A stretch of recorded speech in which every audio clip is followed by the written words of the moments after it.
বিষে বিষ কাটে, আমরা বলছি না, বলছে সায়েন্স, বলছে চিকিৎসা বিজ্ঞান।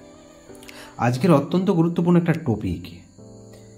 অনেক সময় রিলেশনটা আর বেশি দিন চলে না, হঠাৎ করে কেমন যেন একটা মুচড়ে যায়, শুরু হয় অবহেলা।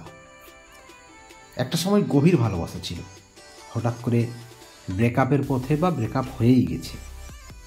শুধু ইগনোর আর ইগনোর, 1 মাস, 2 মাস, 3 মাস, 6 মাস। প্রথমটা একটা মানানোর চেষ্টা হয়, কিন্তু মানানো উচিত, কিন্তু তারপরেও যখন অবহেলাটা বেড়ে যায় তখন কি করবে? অনেকেই মনে করে যে কান্নাকাটি করলে, হাতে পায়ে ধরলে, পায়ে পড়লে, তাকে ভালো কিছু গিফট করলে বা আরও কিছু করলে, দুঃখী হলে, না খাবার খেলে হয়তো তার দয়া হবে, মায়া হবে, একদিন সে ফিরে আসবে। কিন্তু তেমনটা হয় না বন্ধু। কথায় আছে বিষে বিষ কাটে।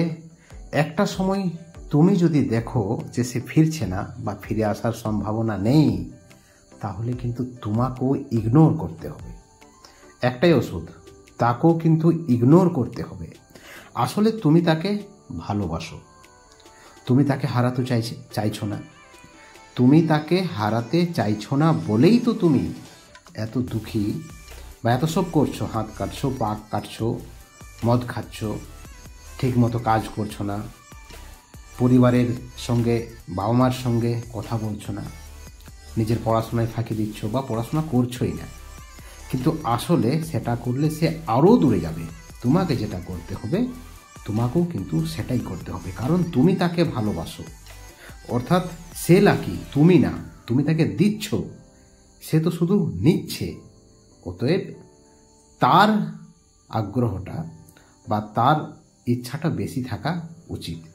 তুমি তার কাছে ঋণী নও, সে তোমার কাছে ঋণী। কথাটা মনে রাখবে যে বিষে বিষ কাটে, এটা কিন্তু সায়েন্স বলছে। আর যে সায়েন্স মানে না, তাকে কেউ মানে না। অতএব কর্মে ফোকাস করো, তোমার পড়াশোনায় মন দাও, কেরিয়ার গড়ো, সব ঠিক হয়ে যাবে। আরও বেটার অপশন তোমার জন্য অপেক্ষা করছে। হয়তো সেই মানুষটাই আরও দ্বিগুণ প্রেম নিয়ে, ভালোবাসা নিয়ে তোমার জীবনে ফিরে আসবে। নেক্সট ভিডিওতে দেখা হবে।